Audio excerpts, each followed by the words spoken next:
Greetings, I'm Kristian from Cinema Nova and welcome to the Intermission Interviews.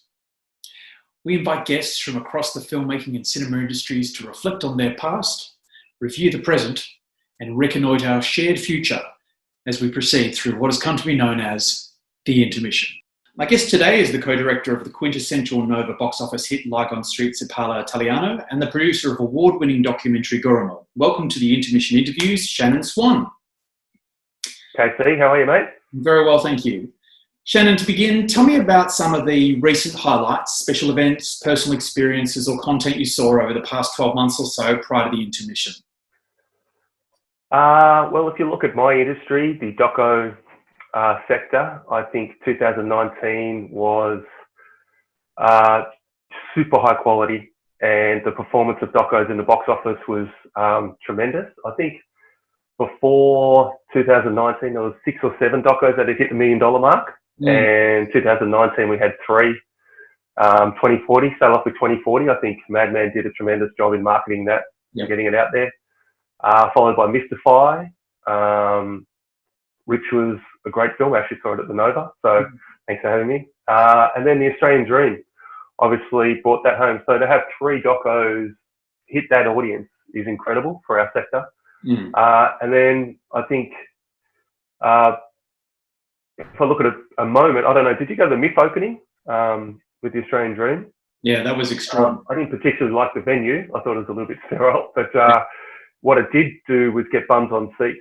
And when you've got that amount of people with a 7-minute standing ovation at the end of that, that was just an incredible moment and something that'll stick with me forever, not only 2019, but just a moment where everyone came together, everyone was on the same page, and it started a really important conversation. So in terms of a highlight, that was just an incredible moment. But I just think the performance of Australian docos over the years has been incredible. And then you throw in the quality of things like Think, directed by Dylan River, Fragments of Looney, In My Blood It Runs, The Final Quarter that was on TV. It's just been, just a crazy year. So I think we've really set the new benchmark for Australian docos this year.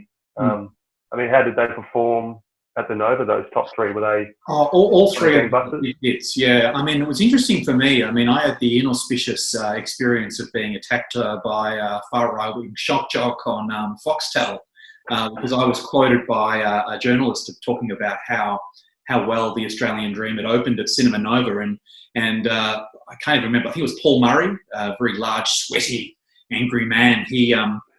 He was very upset about the idea that the Australian Dream might have been a hit in bourgeois Carlton. But, all publicity is good publicity, and that picture really, really just kept on delivering. And in the same way, I think, 2040 it's a movie that really resonated with me. I actually saw it on, I suppose, at the end of the year before last, and it really stuck with me as something that was really important. And it hit at the right time too, because obviously it was around the time that everyone's talking about the environment again in a big way. So hopefully this is a movie that people will rediscover. And as you say, I mean, Mystify was just such an elegantly well-made film, and Richard Lowenstein had clearly been making that picture for such a long time in his head. It was great to see it get it on screen. And I think that perhaps one of the things for me that really stood out about Mystify was the fact that a movie that obviously would have meant so much to him as somebody who knew Michael Hutchence closely, for him to be able to make a compact film, a film that really struck all the right notes without feeling overstuffed and really kind of let you get to know the man that he obviously knew, I thought that was a really great achievement. Yeah, it's an incredible film. I mean, the fact that, if you look at the 5 films that were nominated for actors, any other year, any one of those films would have won. That's how incredibly packed it was. I really love Think as well. It's not my normal film. I'm not a motorbike guy. I'm not a car guy, but the characters in that are incredible. The coverage is incredible. And when you actually sit in the cinema and watch that kind of film, you can't help but get involved and start cheering for your favorite character. So, it's just an incredible year. I mean, how did they perform in terms of top 10 box office at the Nova? Where were any of those films in there? Well, 2040 did very well. I think it came in at just at number 10 for the year for us, which was a really great result. I mean, I suppose the comparative picture would have been Damon's previous film, that Sugar film. And if I'm not mistaken, it actually outgrossed that. And I think that because the message of that Sugar film was so easy to digest, no pun intended, that it was a much easier sell. This, which is kind of like a casting about the future and thinking about what might be, could have been saying that people went, oh, look, I feel like I've really seen enough movies about that. I don't need to see that again. But people came and saw it, and they saw it in a big way. So I think that was a really great success.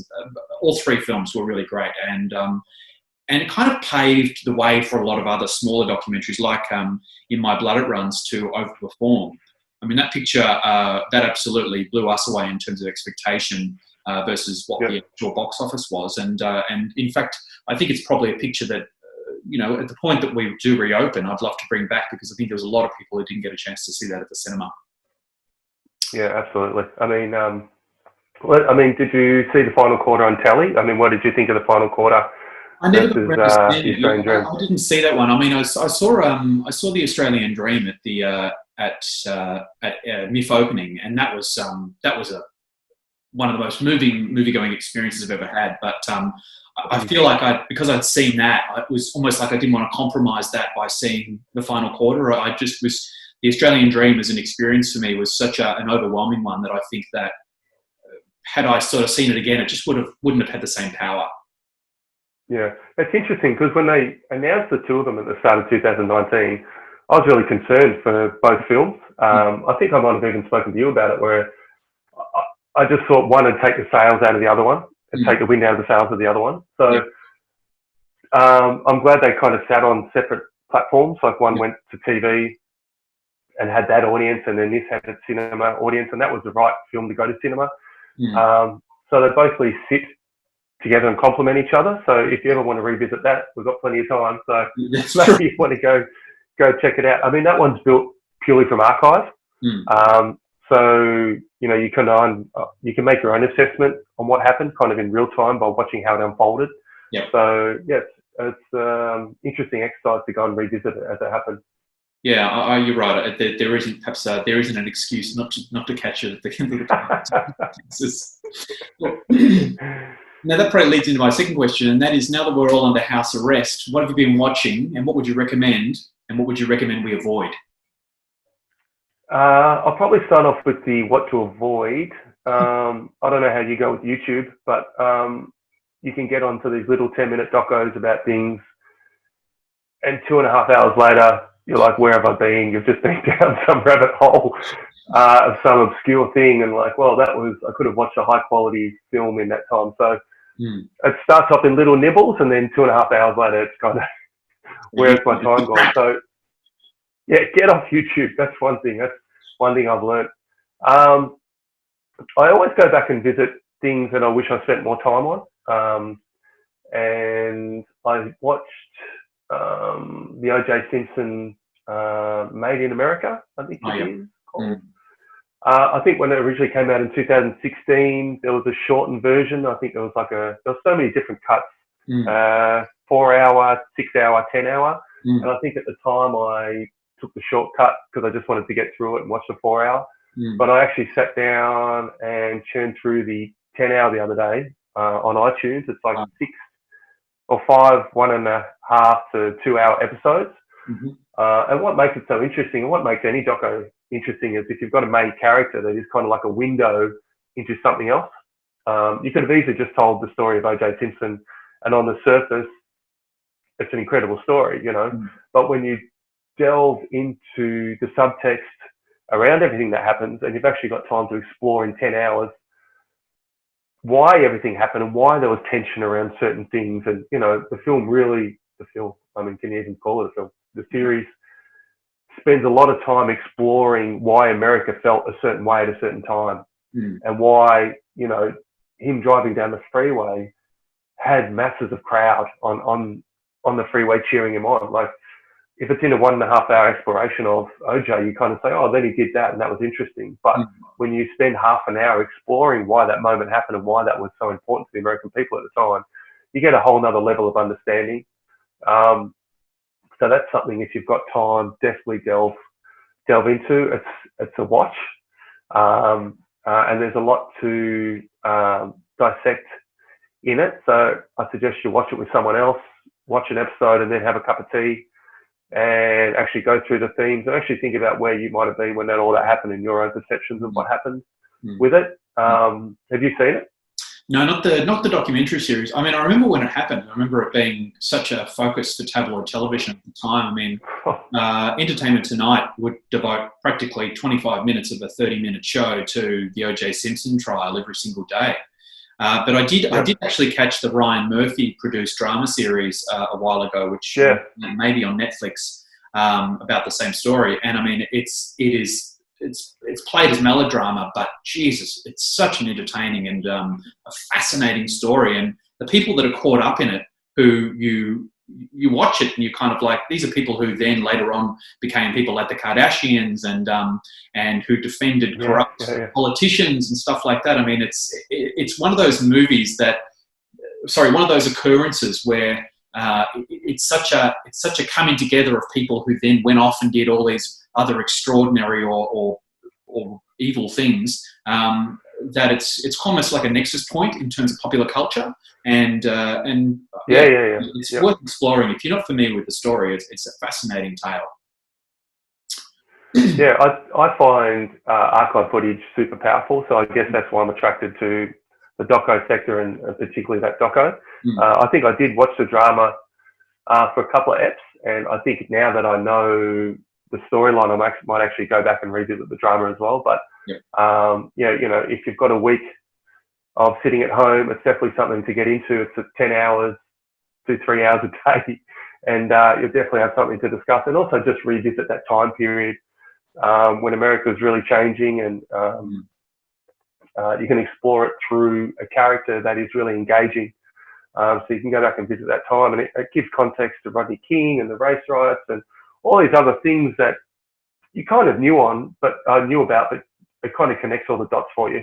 Yes. And then connects it to your central character that you kind of hooked into. So definitely get into it. And I think the final episode is probably one of the favourites, because he just completely goes off the planet. He just goes to the next level and becomes a rap artist, and he does all these things, and he also almost confesses to the whole thing on live TV, so which I didn't know existed. But definitely one to go back and check out.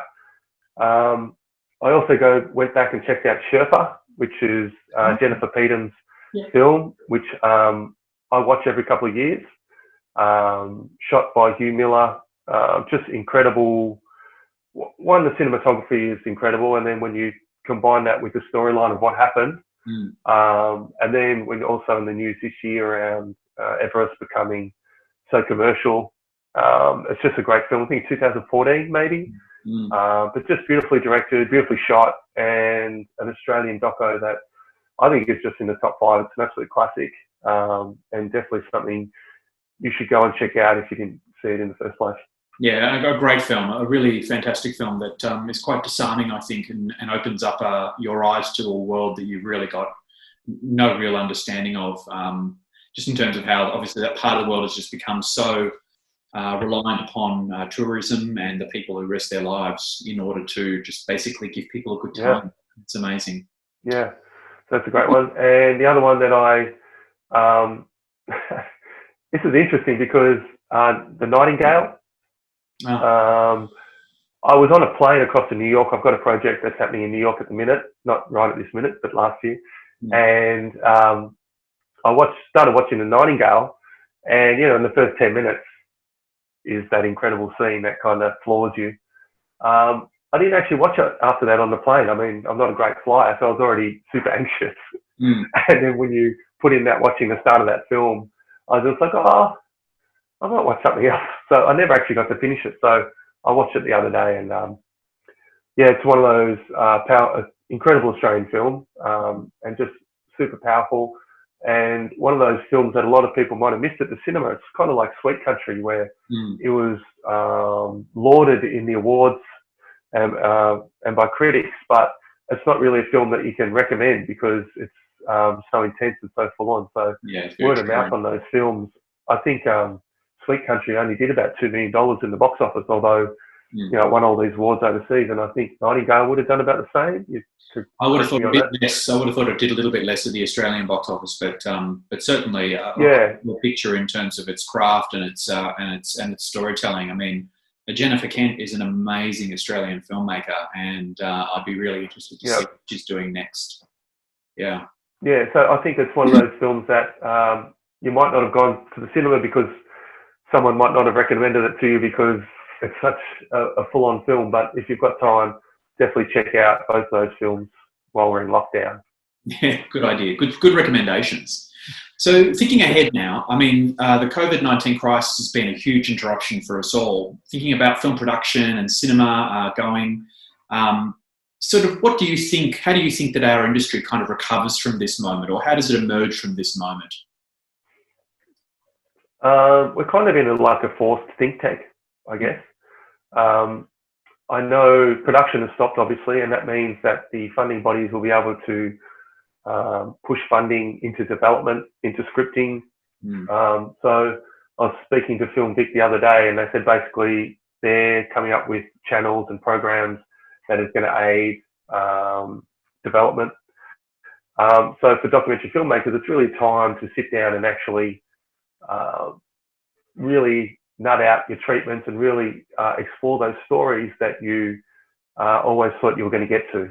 So I think over the next 3 to 6 months is going to be an incubation period of some just unbelievable products that'll come out, not only in documentary, but imagine all those script writers now who have finally got the time to sit down and do their second, third, fourth drafts. Musicians, painters, anyone in the arts that is actually sitting down and using that energy or anxiety or stress and taking that out on their artwork. It's kind of exciting, really. We've probably never had an incubation period like this before. And I think with that extra funding in development, those extra ideas to actually sit down and think about them and explore them and really put them through some sort of robust process, I think we're going to get some incredible work in the next 6 to 12 months through the pipeline. Obviously, there's going to be a delay on that because something I'm developing now is still going to take me a year to make and 18 months to market. So you might have to be a little patient, Kristian. But I think you're going to see some just incredible work come out of this period. But yeah, in the meantime, you're going to have to go revisit the classics, I think. Yeah, no, you're right. Yeah, you're right. And I think also there's some projects that are in post-production, like I'm currently editing something that Eddie Martin and I are working on, and Eddie welcomes that edit time because what it's really going to do is fine-tune those scenes that we're working on. That 13 weeks that we kind of have, or 16 weeks for doco, you've kind of set yourself aside to edit. You've basically got 3 to 6 months to really explore everything and just squeeze every little bit out of the story that you've got. So I think the quality of what you're going to get is going to be next level. So you might have to wait a bit longer, but I think it'll be worth the wait. Yeah, I think you touch on two really good points there. I mean, one, how does storytelling change as a result of the zeitgeist, what people are going through? Because I suppose those people who are old enough to remember would look back on, say, the aftermath of September 11 and how the cultural change caused by September 11 ultimately led to a lot of different stories that otherwise probably wouldn't have been made, being told. And then also addressing how the opportunity to do more drafts, because I mean, one of my kind of criticisms of Australian films a lot of the time is that the script needed a bit more work. So hopefully by the time we get to, as you say, 12-18 months from now, when things are actually hitting the screen, hopefully what we do see is some real top level entertainment. And I think if that's true here, it's probably going to be true all over the world. One of the shows that I've watched recently was there's a series on Foxtel about the movies with basically just talking heads talking about each decade, and as we saw in the 70s, there was this incredible kind of movement that occurred out of what was going on in the 70s at that time, be it either Watergate or Vietnam or any of the other, or the Black Panther movement, etc. And then again in the 90s, I mean, people kind of emerging out of the recession of the late 80s and in the early 90s as well, and then how that kind of probably in its own way led to many of the positive developments that led to the independent American film movement. So, there is a silver lining if you want to think about it, and hopefully, all of the positive opportunities do wind up being the reality. What do you think is going to happen with cinema goers? I mean, I saw what's the Kelly Gang? What's that film? I know just got released for $29.95. I mean, what did you think about that move? Look, I mean, I haven't seen the Kelly Gang film that you're referring to. I know the film played on Stan. I think it's available to watch on Stan now. But people who have seen it have said that it was a challenging film, a film that perhaps was a little bit different to what a lot of people would have anticipated. And so, if indeed the opportunity that was available to the filmmakers to bring that to a wider audience through a streaming service was the right thing to do in their view, then I think that's fine. But I do also think that there are distinct differences between streaming and theatrical, and what tends to be exclusive to streaming and what goes to theatres and then comes to home entertainment. And I think that potentially people are going to come out of this going and saying, I crave a big screen experience with something has big stars that tells a story that I really want to see. Because there is, as we saw just before this all the crisis hit. I mean, some of the most interesting films were in cinemas. Such a diversity of cinema content, be it either something like Parasite or Greta Gerwig's Little Women, or even Guy Ritchie's The Gentleman, which is arguably his best film in almost 20 years. I mean, there was such an interesting kind of thing going on in the marketplace, and people were coming and seeing so many films as a result of that.